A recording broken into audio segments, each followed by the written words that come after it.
Hi everyone, so I'm going to be making this Tangzhong milk bread. It sort of became viral a couple of months ago here in Thermomix USA, and I never actually tried it. I was a little bit afraid or hesitant of having the recipe not turn out correctly, but I decided to try it. I have some clients that want to try it and need a little bit more guidance, so I said why not. So I'm going to start cooking. First, it calls for 20 grams of high protein flour.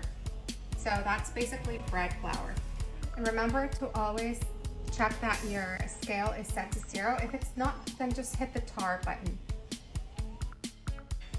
So initially you're using a really small amount of flour. It's only 20 grams. And then it calls for 100 grams of fresh milk, icy cold. So it says to seat the tip. The tip is basically to put it in the freezer for like 20 minutes. It just has to be really, really cold. And you're going to use more icy cold milk later in the recipe. So, just make sure that you do follow that tip. So I'm just going to pop my milk back in the freezer so that it's icy cold.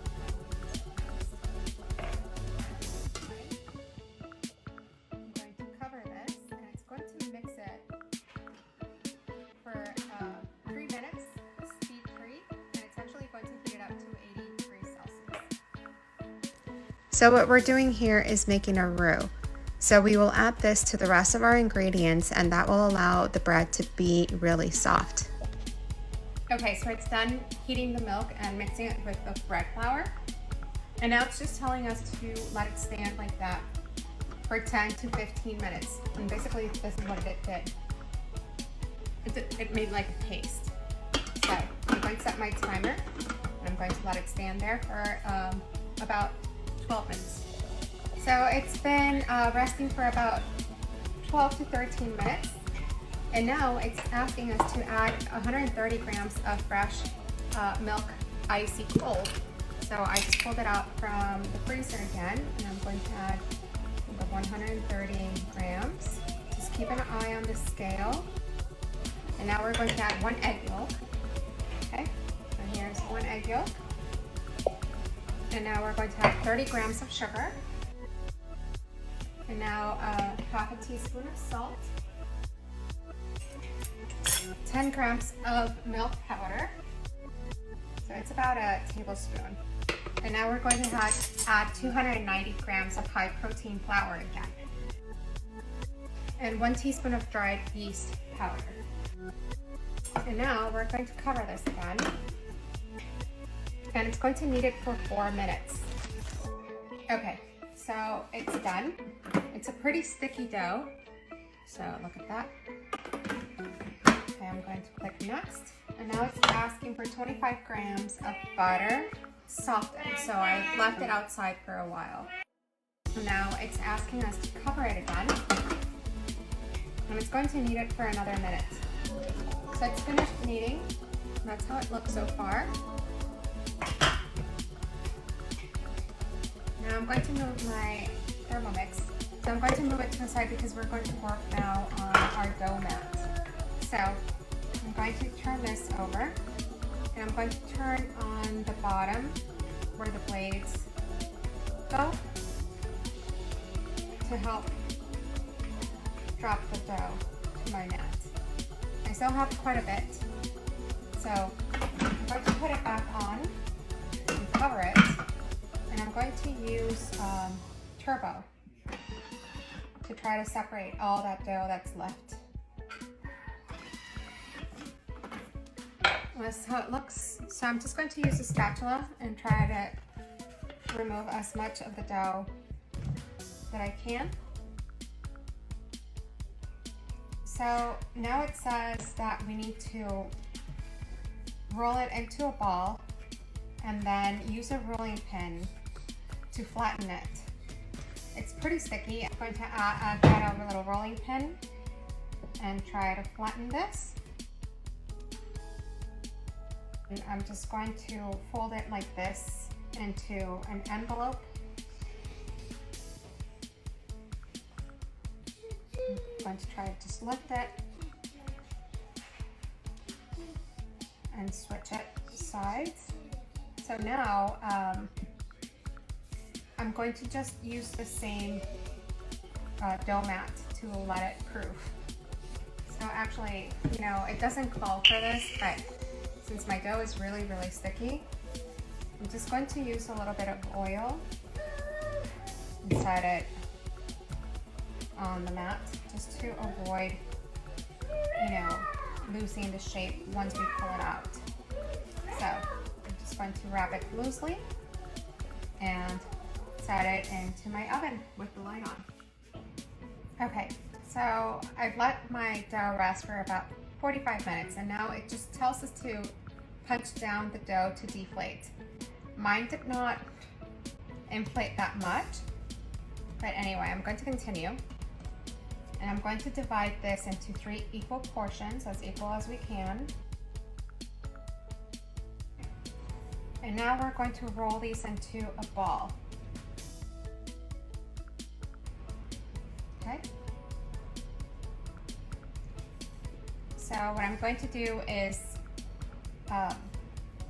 fold them into themselves and then use my scraper and fold and turn them, and then just use my hand to rotate and make them into a nice little ball. And now the last one again. So I'm folding into itself, and then I'm going to use my scraper to turn, and then use the scraper to form it into a nice little ball. So now we're going to let this rest for 10 minutes. It's important that you don't let your dough dry up. So I'm going to use a kitchen cloth, a clean kitchen cloth, and I'm just going to wet it a little, just make it a little bit wet, and cover them and let them rest for 10 minutes. Okay, so they've been resting for 10 minutes. And now we're going to flatten these again. So I'm going to set them separately, each one of them. So we're going to flatten each one of these little balls into a long rectangular shape. And you can see the little bubbles of the dough. So we have one there. I'm going to try to flatten the next one.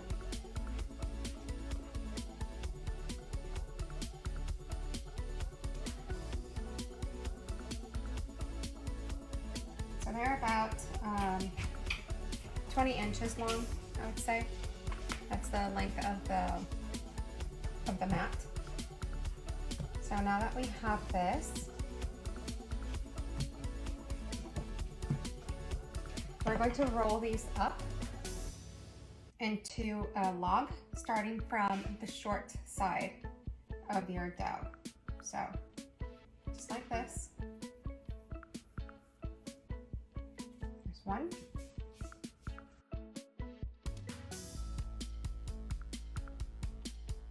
Now it's asking us to arrange the logs into a loaf tin and let it prove until the dough fills up. So I want to bake them in the brava, but the loaf pan is a little bit small. So what I'm going to do is just press them to get them to fit.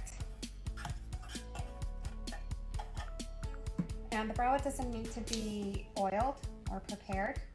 It's very good with not sticking.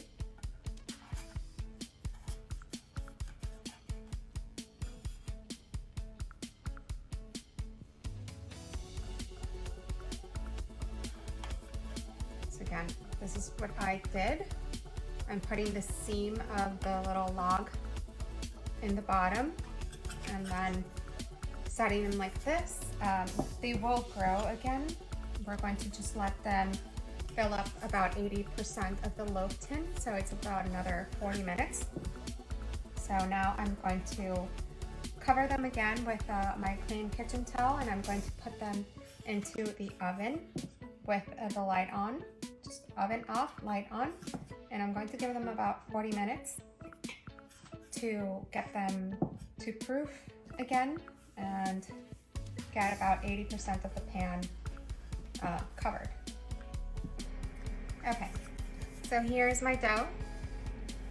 I'm going to bake it for 25 minutes at 350 degrees in the Brava. Okay, so here's my bread out of the oven. It hasn't cooled down completely, and I think I actually made a mistake.